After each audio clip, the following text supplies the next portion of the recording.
Andrew Curtis writes, "Hi AMC Movie News crew, love the show.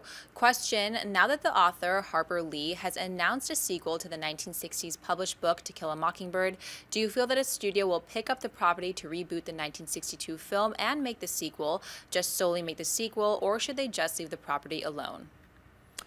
I'm all for a Mockingbird remake. I really am, and I'm all for films like that constantly, not just being remade, but even new films of that ilk being told. I mean, it wasn't that long ago that I think AFI put out their list of their top 100 heroes in movies, and I think Atticus Finch was the number one, for good reason. I think a lot of us in this era, even my generation, we do not appreciate how rough things were. I think we are very quick to forget just how bad of a society we were when it comes to several key issues. And that's why I think movies like this, why I think movies like Milk, why I think movies like that constantly remind us of where we've come from are important. Look, there's that old saying, but it's completely true. The people who don't remember the history are doomed to repeat history. And that's why I do like the fact that movies like this get made. And I think for a movie like Mockingbird, well, it doesn't need to be remade. It's totally awesome on its own. Yes, but people aren't going to watch it today that haven't seen it for the most part. So I would be all for a good retelling of it, just because I think from a point of cultural importance, I think it's important that they do films like this, and they can be successful at the same time. Anyway, Mary, what do you think?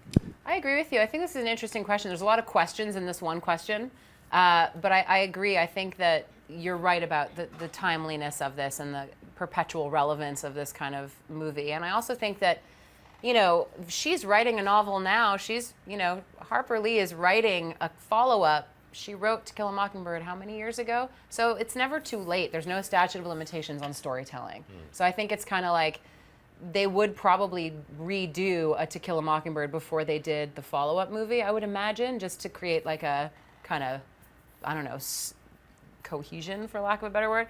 But I think they could do a very good job, and I think the first one is wonderful, but I agree with you. Unfortunately, not a lot of people are maybe going to see it. I urge all of you to watch it if you haven't. It's probably Gregory Peck's finest performance and an amazing film, so I agree with you. Yes. You guys? I would say let's read Revenge of the Mockingbird before we decide to greenlight the sequel to whatever it is. I think that you can make a To Kill a Mockingbird film without worrying about what the next book is or if that sequel that she writes is even any good. I mean, I think it's source material that, like you guys said, deserves to be told again. You have to tread lightly because not only do you have to honor the legacy of the book, but also of the film. So casting is going to be crucial, okay? You can't cast Taylor Lautner as Atticus Finch. Why not? If you do the casting right, he's already booked in Stargate bathroom. As soon as if you get the right guy playing him, then I think you're going to be okay. Yeah, I agree with everything they said. Hey everyone, if you liked this video, click that thumbs up button and make sure to subscribe to our AMC Movie News YouTube channel. It's free and helps you stay up to date with all the latest movie news, as well as our daily AMC Movie Talk show. Also, make sure that you follow us on Facebook and Twitter to stay up to date with all of our special promotions, contests, and prize giveaways.